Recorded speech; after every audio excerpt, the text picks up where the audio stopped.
What happened?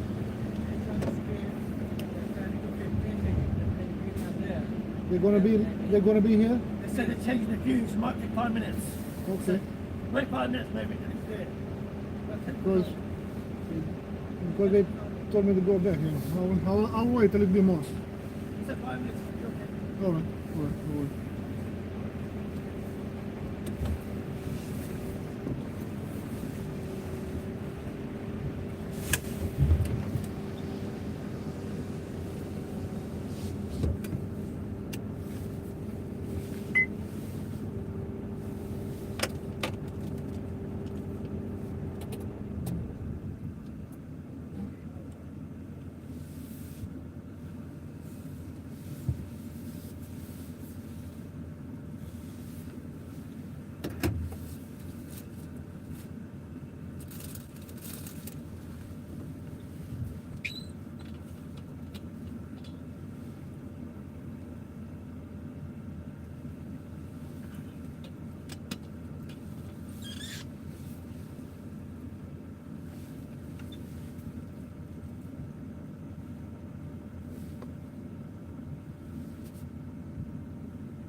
Да? That's right. Explain.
About what they say because they want to keep a united front up for the Russians and the rest of Europe and to get as much help as possible in.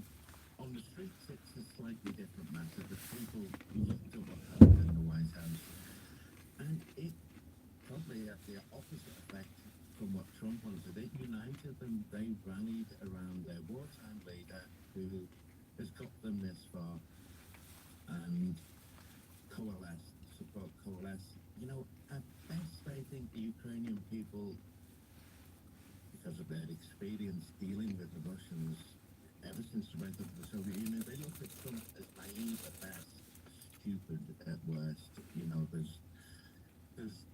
think he's completely naive to trust a single word that comes out of the Kremlin spokesperson or Putin's mouth, and that is the way they're going about it. They think Trump will be bitten by the hand of the Kremlin.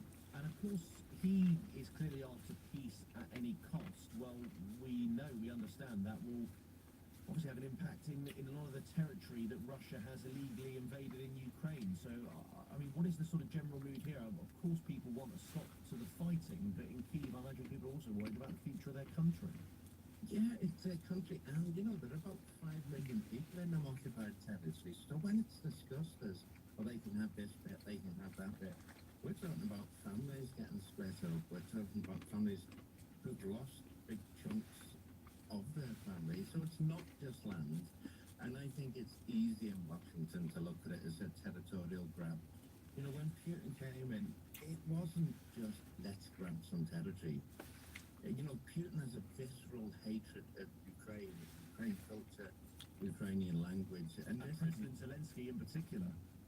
Well, absolutely. You know, the personal animosity goes back a long way there. So, it's, you know, I mean, my personal view, it's incredibly naive to talk about peace at any cost. I think all of the talks at the moment of, I can understand why they're doing it, to talk about peacekeepers, etc., but we are so far from any kind of peace deal. I think the way the Russians are looking at this is, the Russians want a long-term deal before they stop fighting, so they want it in writing that they keep this section of land, they keep Crimea before they stop fighting, whereas the Ukrainians have agreed to a peace deal, to a ceasefire in which they negotiate a final peace settlement. So it just shows how far apart the two poles are on any kind of ceasefire. And what of the view of the way Europe has responded? We know that Keir Starmer had this meeting with, including President Zelensky, of course, but with some of the leading figures within Europe, led by the British Prime Minister Keir Starmer. I mean, what is the view of people across Ukraine about Europe's response, from peacekeeping troops to also these sort of regular summits that we're having? I think it's been, in general, a good response. I think, you know, they're quite optimistic that it can happen in a time period. And I think they view it as the Baltic states, which actually it's quite existential for them, Latvia, Lithuania, Estonia, have been the hardest in pushing for, you know, I think per GDP, they're some of the biggest givers. So they understand, the Polish understand, because they share a border. And I think now what we're seeing is the rest. We're seeing Germany, France, Britain actually step up to a degree that they were, although the support was there, they didn't see it as existential being that close. Now Europe is thankfully speaking with a more unified voice, and it's welcomed, you know, because they really do not see the US anymore as a reliable ally. And lastly, Paul, I mentioned right at the start, you've reported from various conflict zones during your time. How does this compare in Ukraine to what you've experienced in the past, and day-to-day life as well in Kyiv compared to some of those other places you've reported? It's a strange one because this is the first time I've seen that kind of World War II, two major armies on the plains of Europe with tanks. You know, in the early phases, I compared going out east. It was like the sun on each side. Now the door is opened. I will go to that door and I will open. No worry. Thank you. You had tank drones flying about the place, which completely changed the face of war. You know, it used to be up until, I think, you know, Syria, that drones were used for a bit of observation. Now they've changed the whole field, the battlefield completely. And then you come west and you come to places like Kyiv and Lviv, where the war comes in waves. So we're expecting a big attack in Kyiv any night, because the other day the Ukrainians hit Moscow with a massive drone attack. much tit for tat. So the cities get hit by ballistic cruise missiles, massive drone swarms, and that's how the cities feel it. Out east, it's a different set of its like World War One with trenches only with high-tech weapons. So overall, there's not a corner of Ukraine that has escaped this war. It's just a different kind of warfare comes when it hits. Thank you for speaking with us, much appreciated. Paul Conroy is a photojournalist and filmmaker who has spent extensive periods on the ground covering Ukraine, currently joining us from Kyiv. Back to your view on the crackdown on benefits in a moment.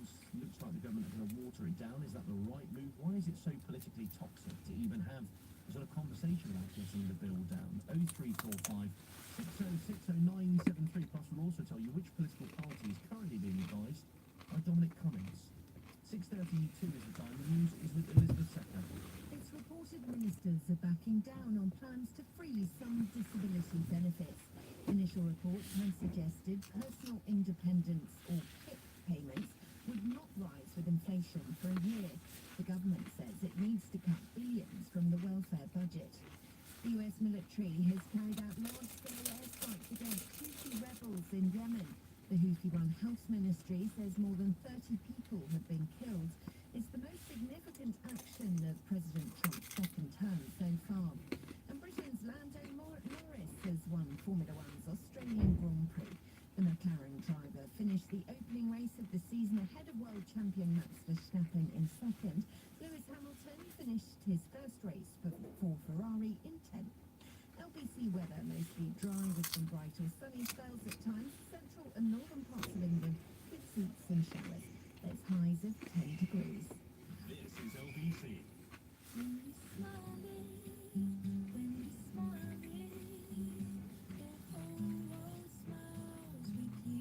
Life feels better with a smile. Banning Dental Brick Clinics. Modern, comfortable and affordable dentistry for